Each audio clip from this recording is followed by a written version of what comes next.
Let's try it. Okay, so I'm glad you guys can hear me. Today, we just found out that Trump got a guilty charge for 34 felony counts. And let's do a little bit of background first for those of you that may not be familiar with this exact case. During his time as president, apparently there was, or right before he became president, but the payments, some of them were paid after he was president. There was a payment made to Michael Cohen, his lawyer at the time, for $130,000 that is a payback to Michael Cohen paying Stormy Daniels, the horse-faced woman that accuses Trump of sleeping with him in the early 2000s, sleeping with her in the early 2000s. So Michael Cohen, the lawyer, made this payment, and if you look at the documents, there's nothing about it being campaign funds, because that was the first thing they were trying to get mad at Trump about, was that he made this payment with campaign funds. Well, you can't, there's not really very much evidence for that. And Trump is also independently wealthy, and he made this payment to shut her up. He also made a couple other hush payments. And if people are upset about hush payments, this is common practice for politicians to silence people who may be bringing a true accusation or a false accusation just to shut them up. They're asking for money. There was a $30,000 payment to someone who said that Trump has an illegitimate child somewhere, and the guy got paid $30,000 to shut him up, right? And Trump is so wealthy that I'm sure he's done this a lot of times. Mm-hmm. And we live in such a hustle. How many times have you, as just a citizen, have had someone attempt to hustle you? Mm-hmm. There is a lot of hustling in this modern world that we live in today.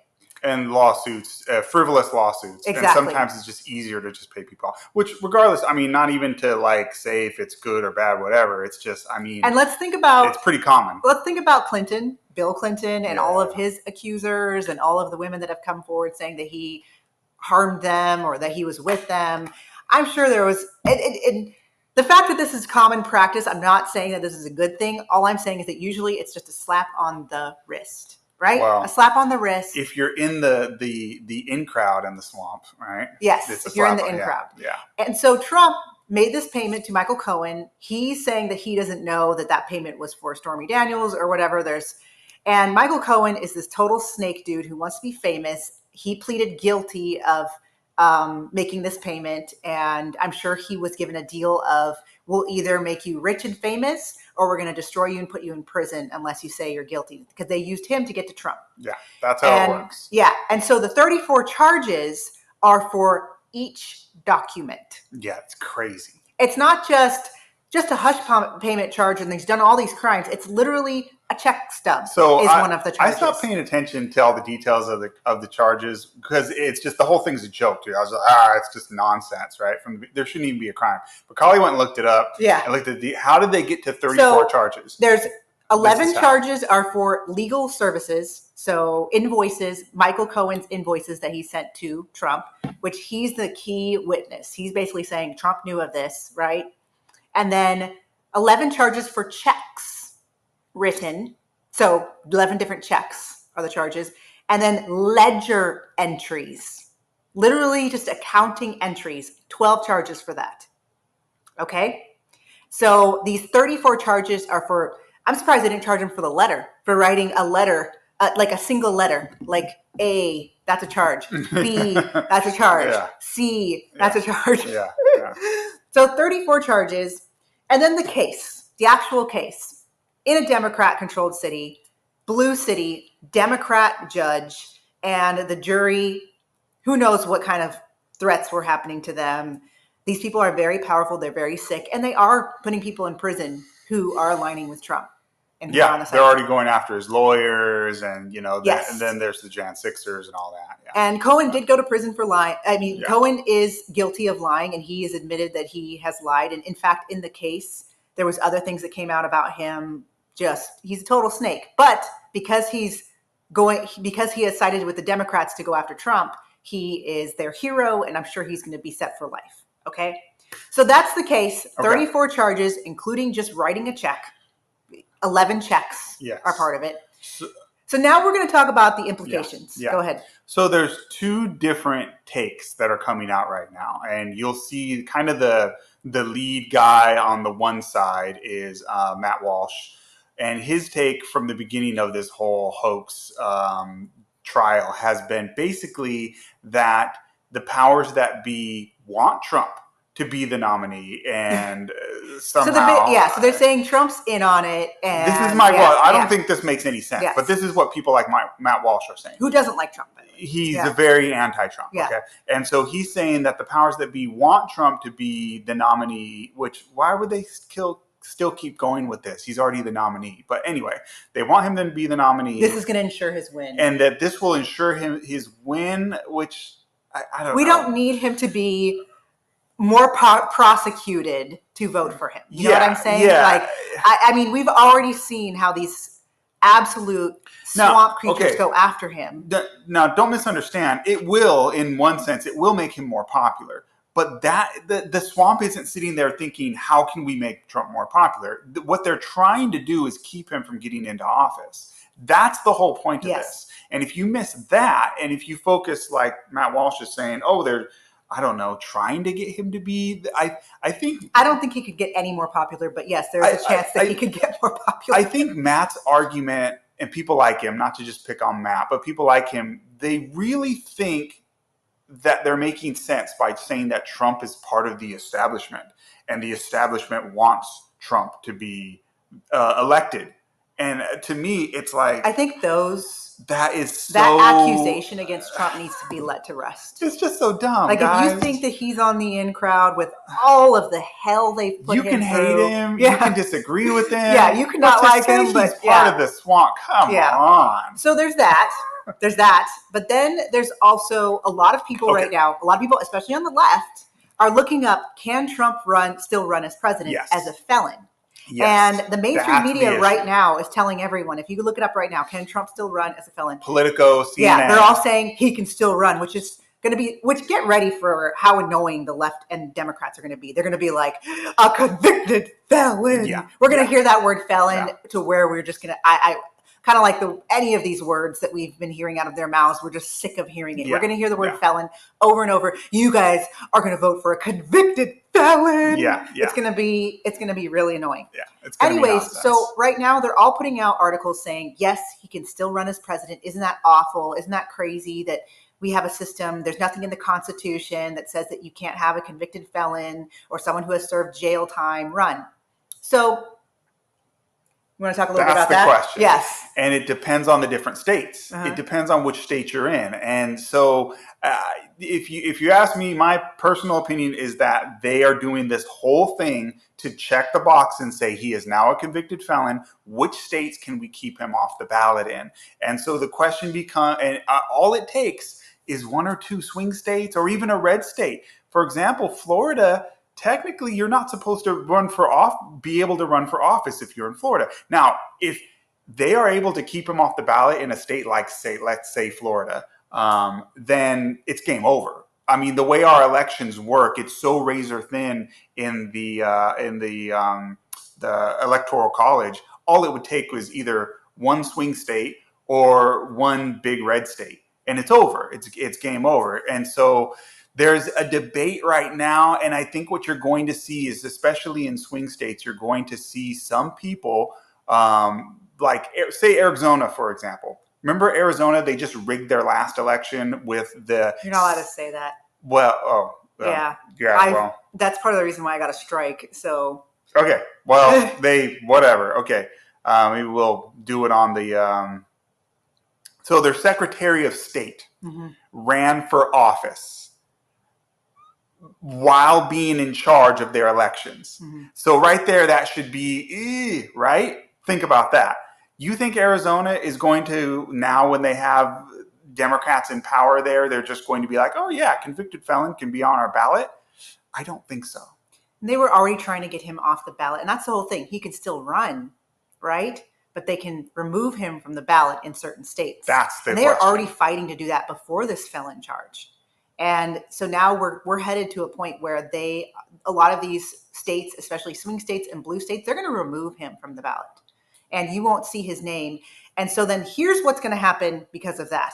Yes. So we're going to start seeing the news about that again, because we were already dealing with that a couple of months ago. And we're going to start seeing the fact that these states are going to be pushing to remove him from the ballot. So now we're going to hear all of the swamp creature Republicans who want another candidate, who don't like Trump, say Trump should do the good thing. Since he's not allowed to be on the ballot, he should save our country and withdraw. Yes. And then you're going to hear that narrative. You're going to see somebody like DeSantis or Nikki Haley pop back up and say, hey, it really sucks what they're doing to Trump. Mm-hmm. It's wrong. But we can't have Biden win. We can't have 4 more years of Biden. Yeah. And Trump's not allowed to run in these states, or he's not going to be on the ballot. So you guys need to have me instead. Yep. So I think that's what we're going to see over the next couple of weeks. If you, I don't know, like I said, or like Holly said, there's conflicting reports on this right now. From the left, which is interesting to see, it's coming out so quickly. Politico and CNN, within minutes of this case, dropped articles saying, don't worry, Trump can still run for office. I think what they're doing is they're trying to run out the clock and say, don't worry. Yeah. And then as we get closer and you see, oh, wait, this state kept him off the ballot, then it's going to be too late. So, I mean, there's the appeals process and all that, but I think that's what you're going to see happen. Otherwise, you got to think, who benefits from all this? They're not going to do this just to make Trump more popular. That's not what they're doing. Mm-mm. They're doing it right before the election for a reason.